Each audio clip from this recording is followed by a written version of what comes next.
मेराज नबी सुबहानल्लाह, मेराज नबी सुबहानल्लाह,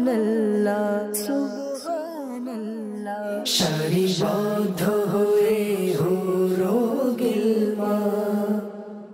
আলহামদুলিল্লাহি রাব্বিল আলামিন ওয়াসসালাতু ওয়াসসালামু আলা সাইয়্যিদিল মুরসালিন আম্মা বা'দ ফাআউযু বিল্লাহি মিনাশ শাইতানির রাজীম বিসমিল্লাহির রহমানির রহিম আসসালাতু ওয়াসসালামু আলাইকা ইয়া রাসূলাল্লাহ ওয়া আলা আলিকা ওয়া আসহাবিকা ইয়া হাবিবাল্লাহ আসসালাতু ওয়াসসালামু আলাইকা ইয়া নাবিয়াল্লাহ ওয়া আলা আলিকা ওয়া আসহাবিকা ইয়া নূরাল্লাহ।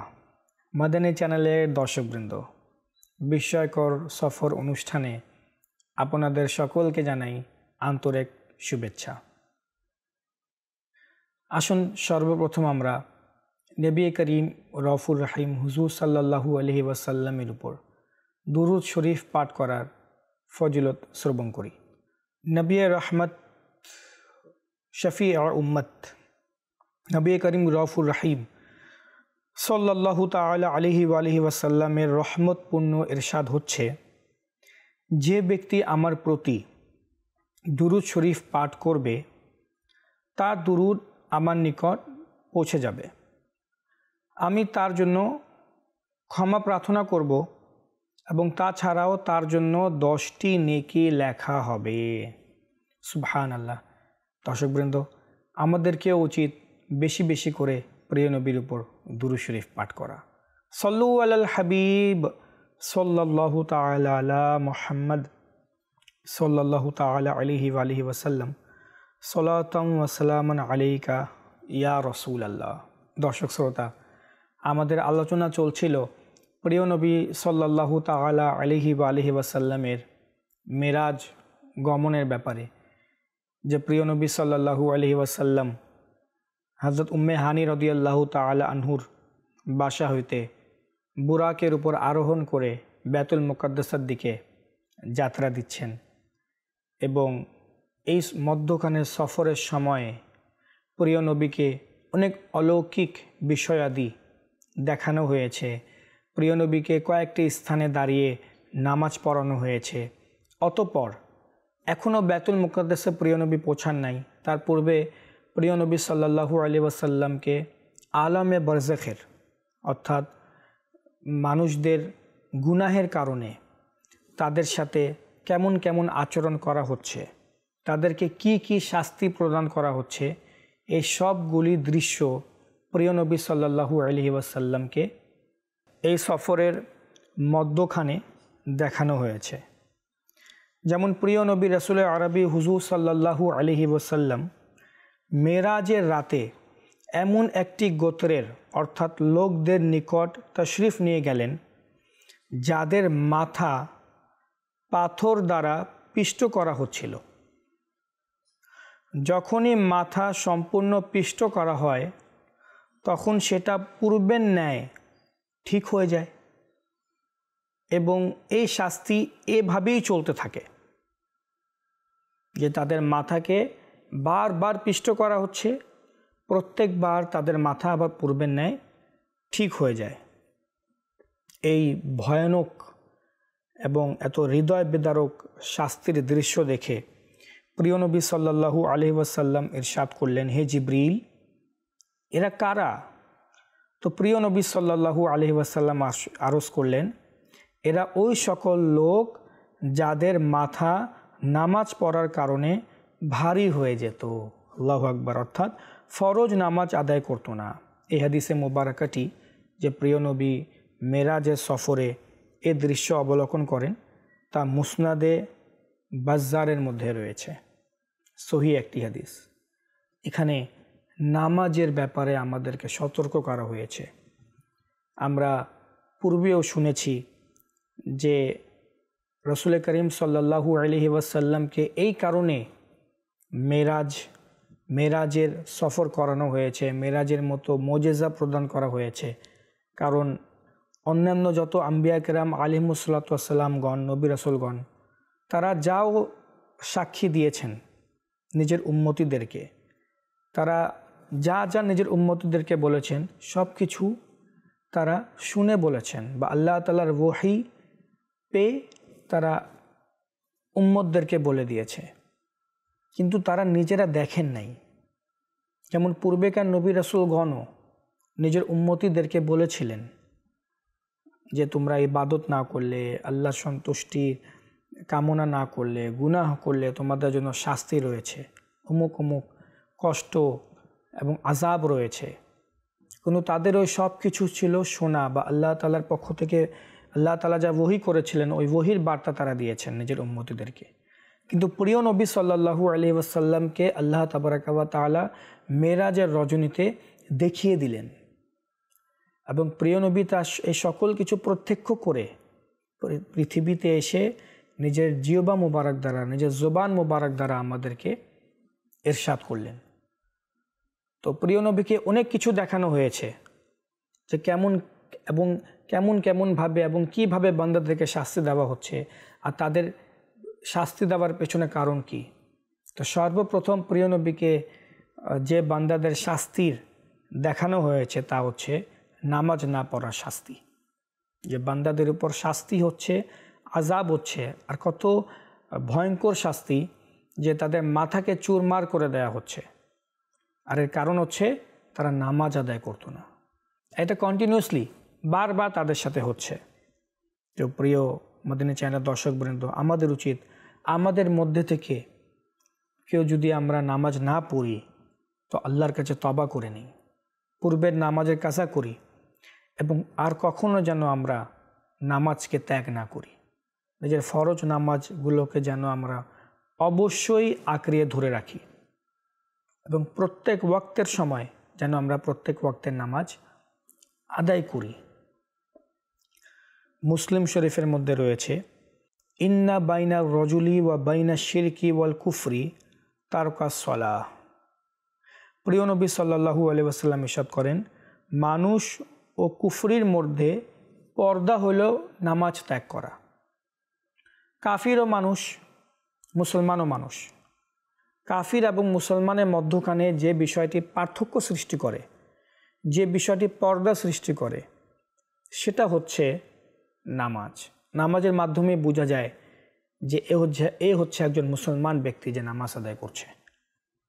অনুরূপভাবে রাসূল করিম সাল্লাল্লাহু আলাইহি ওয়াসাল্লাম ইরশাদ করেছেন, লা সাহমা ফিল ইসলাম লিমান লা সলাতা লাহু। ইসলামে ওই ব্যক্তির জন্য কোনো অংশ নেই যে নামাজ আদায় করে না, যে নামাজ পড়ে না। কিতাবুল কাবায়েরের মধ্যে ইমাম যাহাবী রাহমাতুল্লাহি তাআলা আলাইহি, অনেক বড় মুহাদ্দিস, তিনি একটি কিতাব লিখেছেন কিতাবুল কাবায়ের। এর মধ্যে তিনি মুসা আলাইহিস সালামের একটি ঘটনা রিওয়ায়াত করেছেন। তা হচ্ছে, হযরত মুসা আলাইহিস সালামের কাছে এক মহিলা আসলেন এবং বললেন, হে মুসা আলাইহিস সালাম, আমি অনেক বড় পাপ করে ফেলেছি, আল্লাহ তাআলার অনেক বড় নাফরমানি করে ফেলেছি, অনেক বড় বিপদের বোঝা আমি আমার উপর নিয়ে নিয়েছি। আমি আল্লাহ রাব্বুল আলামিনের দরবারে তওবা করছি, আপনি একটু দোয়া করুন যেন আল্লাহ রাব্বুল আলামিন আমার দোয়াকে কবুল করে নেয়। তো মুসা আলাইহিস সালাম ইরশাদ করেন যে, হে মহিলা, তুমি এমন কি কাজ করেছো যার কারণে তুমি বলছো যে তুমি অনেক বড় গুনাহ করে ফেলেছো? তখন সে মহিলা বলল যে আমি ব্যভিচারী করেছি, নাউযুবিল্লাহ, এবং আমার অবৈধ সন্তান দুনিয়াতে আসার সাথে সাথে আমি তাকে হত্যাও করে ফেলেছি। মুসা আলাইহিস সালাম এই কথা শোনার সঙ্গে সঙ্গে রাগান্বিত হয়ে গেলেন। মুসা আলাইহিস সালাম বললেন, এত বড় পাপ করে তুমি আমার কাছে এসেছো যেন আমি তোমার জন্য দোয়া করি? তুমি বের হয়ে যাও এখান থেকে, আমার ভয় হচ্ছে তোমার কারণে আমার উম্মতের উপর কোনো আযাব না চলে আসে, শাস্তি না চলে আসে। কিছুক্ষণ পর জিবরিল আমিন আলাইহিস সালাম তশরিফ নিয়ে আসলেন এবং ইরশাদ করলেন, হে মুসা আলাইহিস সালাম, আল্লাহ রাব্বুল আলামিন বলেছেন যে, হে মুসা, আপনি একজন তওবাকারিনী মহিলাকে কেন ফিরিয়ে দিয়েছেন? তো মুসা আলাইহিস সালাম ইরশাদ করলেন যে সে ব্যভিচারী করেছে এবং এর মাধ্যমে যে সন্তান ভূমিষ্ঠ হয়েছে তাকেও সে হত্যা করে দিয়েছে। তখন জিবরিল আমিন আলাইহিস সালাম ইরশাদ করেন, হুজুর, আপনি মনে করছেন এটাই সবচেয়ে বড় কাবিরা গুনাহ, বরং আপনার উম্মতের মধ্যে এর চেয়েও বড় গুনাহগার আছে, যারা এর চেয়েও বড় বড় গুনাহ করে থাকে। তো মুসা আলাইহিস সালাম বললেন, কারা? তো জিবরিল আমিন আলাইহিস সালাম ইরশাদ করলেন, যারা ইচ্ছাকৃতভাবে নামাজ কাজা করে তারা ওই মহিলার চেয়েও বড় গুনাহগার।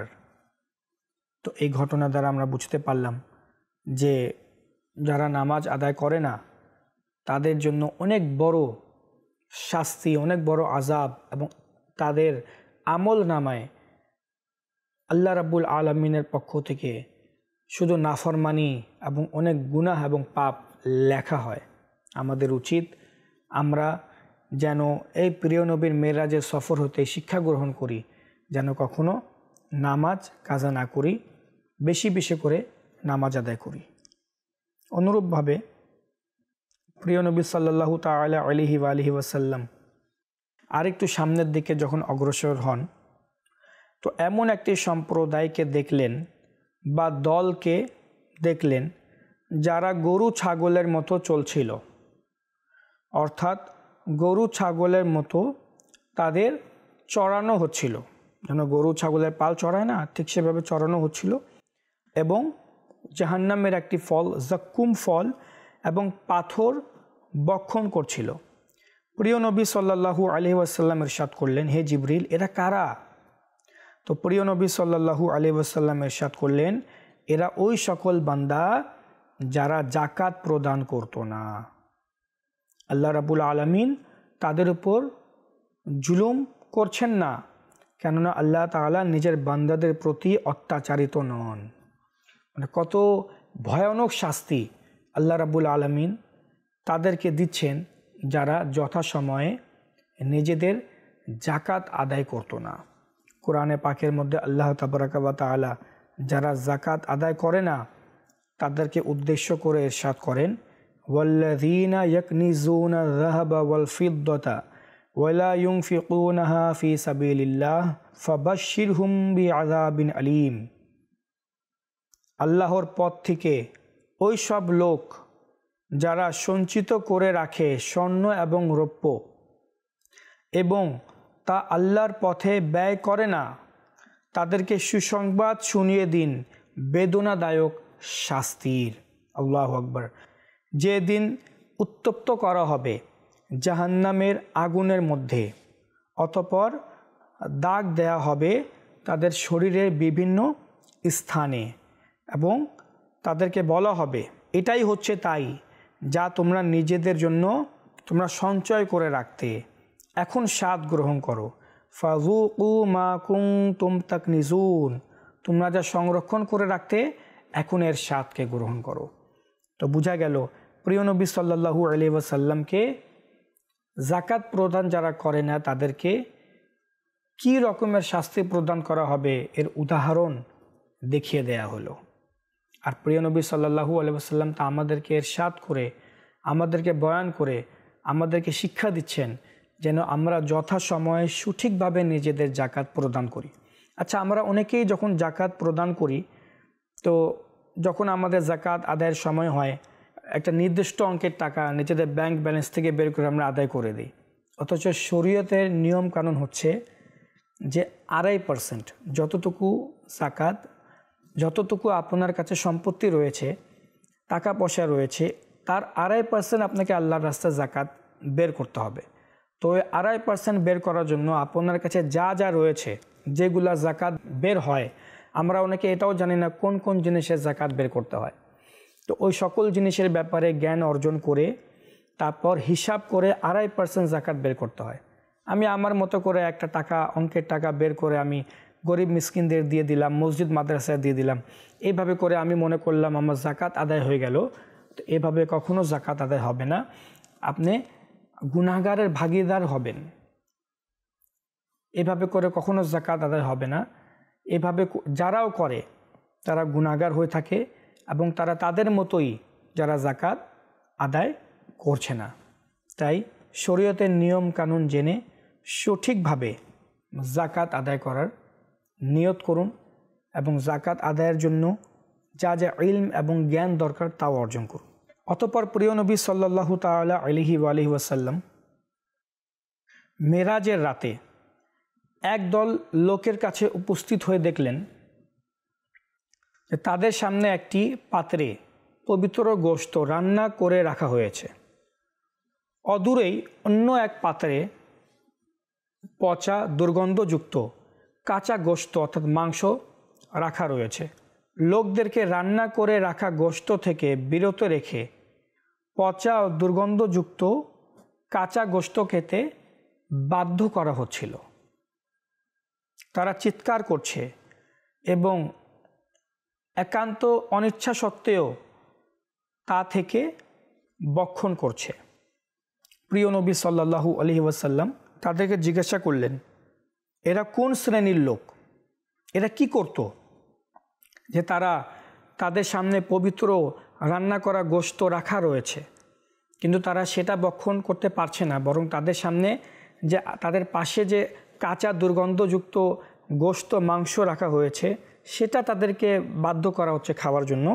তো জিবরিল আমিন আলাইহিস সালাম ইরশাদ করলেন যে এরা আপনার উম্মতের ওই সমস্ত পুরুষ যারা নিজেদের ঘরে পবিত্র এবং হালাল স্ত্রী থাকা সত্ত্বেও অপবিত্র ও খারাপ মহিলাদের সঙ্গে রাত্রি যাপন করত। নাউযুবিল্লাহ। অনুরূপভাবে অপর একটি বর্ণনার মধ্যে রয়েছে যে প্রিয় নবী সাল্লাল্লাহু আলাইহি ওয়াসাল্লাম ইরশাদ করেন যে আমরা একটি তন্দুর চুলার কাছে আসলাম। তন্দুর চুলা যার উপরি ভাগ ছিল সংকীর্ণ, অর্থাৎ উপরের অংশ ছিল সংকীর্ণ এবং ভিতরের অংশ ছিল প্রশস্ত। তার ভেতরে আমরা কান্নার আওয়াজ শুনতে পেলাম। তো দেখতে পেলাম তাতে রয়েছে কতগুলো উলঙ্গ নারী পুরুষ। তাদের নিচের দিক থেকে আগুনের শিখা প্রজ্বলিত করা হচ্ছে। অগ্নিশিখা প্রজ্বলিত হওয়ার সঙ্গে সঙ্গে তারা উচ্চ স্বরে চিৎকার করছে। রাসূল সাল্লাল্লাহু আলাইহি ওয়াসাল্লাম যখন কারণ জানতে চাইলেন যে হে জিবরিল, এরা কারা যাদের উপর এত ভয়ঙ্কর এবং হৃদয় বিদারক শাস্তি হচ্ছে, তো প্রিয় নবী ইরশাদ করলেন এরা হইল আপনার উম্মতের ব্যভিচারী নারী পুরুষগণ। এই হাদিসে মুবারাকাটি বুখারী শরীফের মধ্যে রয়েছে যে প্রিয় নবী মেরাজের রাতে সফর করার সময় প্রিয় নবীকে এই দৃশ্য দেখানো হয়েছে। তো মদিনা চ্যানেলের দর্শকবৃন্দ যে যেখান থেকে দেখছেন, এখানে আমাদের জন্য অনেক শিক্ষার বিষয় রয়েছে। আজ ছেলে মেয়ের অবৈধভাবে মিলামেশা করা, ছেলে মেয়ের সাথে বন্ধুত্ব করা, নাউযুবিল্লাহ মাআযাল্লাহ পরকিয়া করা, এগুলাকে আজ সমাজে কোনো কিছু মনে করা হয় না। এগুলাকে বর্তমানে ফ্যাশন মনে করা হয়, আধুনিকতা মনে করা হয়, দেশের বা রাষ্ট্রের সভ্যতা বলে গণ্য মনে করা হয়। অথচ এই সব কিছু হারাম এবং মানুষের ধ্বংসের জন্য এই সকল কাজ যথেষ্ট। এই কারণে আল্লাহ তাবারাকা ওয়া তাআলা কোরআনে পাকের মধ্যে ইরশাদ করেছেন ওয়ালা তাকরাবুজ জিনা। ব্যভিচারী এটি এমন মহান খারাপ ও জঘন্যতম কাজ যে আল্লাহ তাআলাও কোরআনে পাকে ডাইরেক্ট বলেন নাই যে তোমরা ব্যভিচারী করো না, বরং আল্লাহ তাআলা বলেছেন ওয়ালা তাকরাবুজ জিনা, তোমরা ব্যভিচারীর কাছেও যেও না। কাছে যেতেই নিষেধ করে দিয়েছেন। এর দ্বারা উদ্দেশ্য হচ্ছে যে সকল কাজকর্ম মানুষকে ব্যভিচারীর দিকে ধাবিত করে ওই সকল কাজ থেকেও আমাদেরকে বাঁচতে হবে। আর ওইসব কি? পরকিয়া, ছেলে মেয়ের বন্ধু হওয়া, গার্লফ্রেন্ড হওয়া, বয়ফ্রেন্ড হওয়া, এসব কিছু ছেলে মেয়ের কথাবার্তা বলা, চাই মোবাইলের মাধ্যমে হোক বা সরাসরি হোক, এবং পর্দা মেনটেইন না করা, নিজের না মোহরম যার সাথে বিয়া বৈধ এমন মহিলা বা নারীর দিকে দৃষ্টি দেয়া, তাকানো, এসব কিছু মানুষকে ব্যভিচারীর দিকে ধাবিত করে। তো আল্লাহ রাব্বুল আলামিন আমাদেরকে এই গুনাহ থেকেও বাঁচার তৌফিক দান করুক। দেখুন এখানে আমার প্রিয় নবী সাল্লাল্লাহু আলাইহি ওয়াসাল্লাম স্বয়ং নিজ চোখে দেখেছেন। প্রিয় নবীর সাক্ষী, এটা স্বয়ং প্রিয় নবী নিজ চোখে দেখে দিয়েছেন এবং কিভাবে শাস্তি দেওয়া হচ্ছে পুরো ডিটেইলসে প্রিয় নবীকে দেখানো হয়েছে আর প্রিয় নবী আমাদেরকে বলে গিয়েছেন। তো আমাদের উচিত আমরা ভালোভাবে শুনে মনে রাখি এবং গুনাহ থেকে বাঁচার নিয়ত করি। অতঃপর প্রিয় নবী সাল্লাল্লাহু আলাইহি ওয়াসাল্লাম সফর করতে করতে এমন একটি পাথরের কাছে এলেন যা পথের উপরেই ছিল, অর্থাৎ রাস্তার উপরে ছিল। অতঃপর ওর পাশ দিয়ে যে কাপড়ই অতিক্রম করছিল, যে কাপড় উড়ে উড়ে আসতেছিল, সেটাকে তা ছিঁড়ে ফেলছিল। প্রিয় নবী সাল্লাল্লাহু আলাইহি ওয়াসাল্লাম ইরশাদ করলেন, এটা কি হে জিবরিল?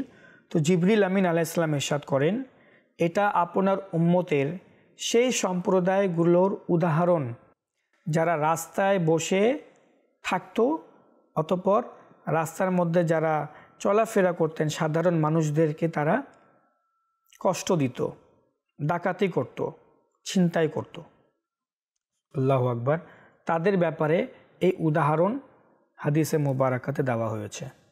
অতঃপর প্রিয় নবী সাল্লাল্লাহু আলাইহি ওয়াসাল্লাম সফর করতে করতে এমন একটি সম্প্রদায়ের কাছে এলেন যারা কাঠের একটা বিরাট বড় বোঝা জড়ো করে রেখেছে, যা সে নিজেই বইতে পারছে না, সহ্যই করতে পারছে না, অথচ তার উপরে সে আরও বোঝা চাপাচ্ছে। এক তো যত বোঝা আছে তা সহ্য করতে পারছে না, কিন্তু সে আরও বোঝা চাপাচ্ছে। প্রিয় নবী সাল্লাল্লাহু আলাইহি ওয়াসাল্লাম ইরশাদ করলেন, এরা কারা?